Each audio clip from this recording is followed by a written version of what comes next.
Assalamualaikum warahmatullahi wabarakatuh.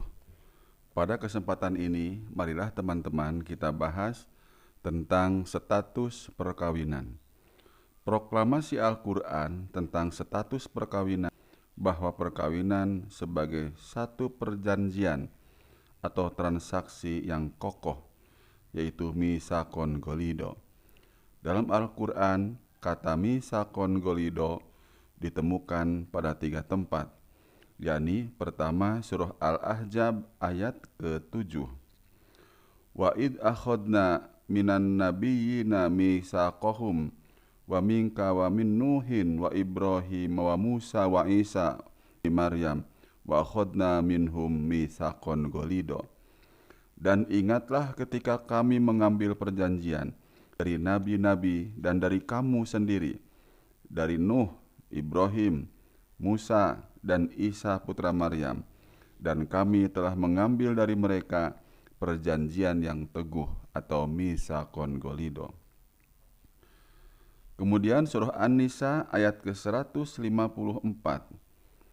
Wa rafa'na fawqahumut tura bimitsaqihim wa qulna lahum udkhulul baba sujjada wa qulna lahum la ta'duni bisabti wa akhadna minhum mitsaqan ghalidha. Dan telah kami angkat ke atas kepala mereka bukit Tursina karena mengingkari perjanjian yang telah kami ambil dari mereka. Dan kami perintahkan kepada mereka, masuklah pintu gerbang itu sambil bersujud. Dan kami perintahkan pula kepada mereka, janganlah kamu melanggar peraturan mengenai hari Sabtu. Dan kami telah mengambil dari mereka perjanjian yang kokoh. Dan juga pada surah Al-Baqarah ayat ke-83 dan 84. Wa id akhadna mitsaqa bani Israila la ta'buduna illallah wa bil walidaini ihsana wa dzil qurba wal yatama wal masakini wa qulu linnasi husna wa aqimus sholata wa atuz zakata summa tawallaitum illa qalilan minkum wa antum mu'ridun. Wa id akhadna mitsaqakum la tasfikuna dima'akum wa la tukhrijuna anfusakum min diyarikum summa aqrartum wa antum tashhadun. Dan ingatlah ketika kami mengambil janji dari Bani Israel, yaitu janganlah kamu menyembah selain Allah, dan berbuat baiklah kepada ibu bapa, kaum kerabat, anak-anak yatim, dan orang-orang miskin, serta ucapkanlah kata-kata yang baik kepada manusia, dirikanlah sholat dan tunaikanlah zakat. Kemudian kamu tidak memenuhi janji itu, kecuali sebagian kecil daripada kamu, dan kamu selalu berpaling.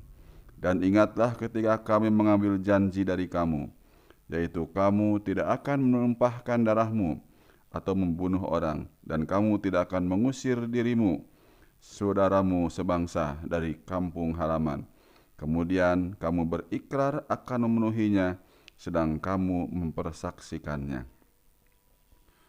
Pada ayat Al-Ahzab ayat ke-7, kata mitsaqan ghalidha digunakan untuk menunjukkan perjanjian sejumlah nabi.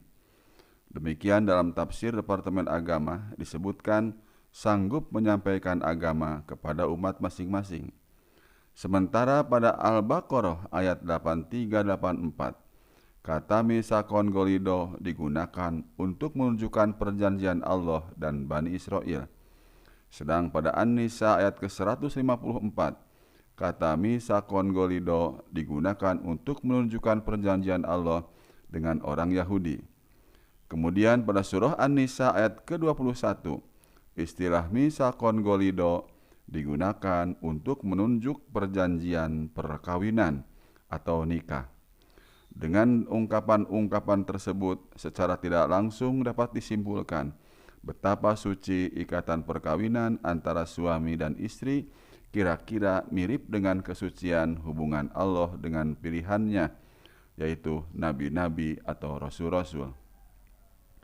Sebagai tambahan, dari sisi bahasa, kata mitsaqan ghalidha mengisyaratkan keyakinan istri bahwa kebahagiaan bersama suami akan lebih besar daripada kebahagiaan hidup dengan ibu bapa, dan pembelaan suami tidak lebih sedikit daripada pembelaan saudara-saudara kandung. Sejalan dengan itu, betapa tinggi nilai transaksi perkawinan dalam hadis disebutkan seseorang yang melakukan perkawinan sama dengan seseorang yang melakukan setengah ibadah.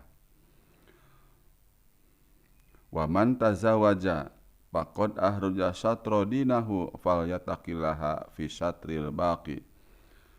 Seseorang yang melakukan perkawinan sama dengan seseorang yang melakukan setengah ibadah.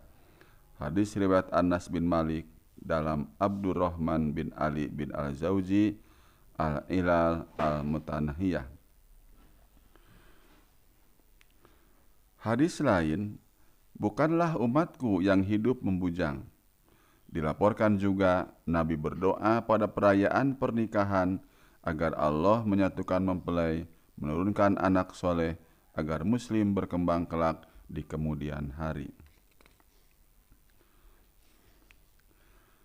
Di samping makna atau hakikat ibadah tersebut, perkawinan juga merupakan makna sosial.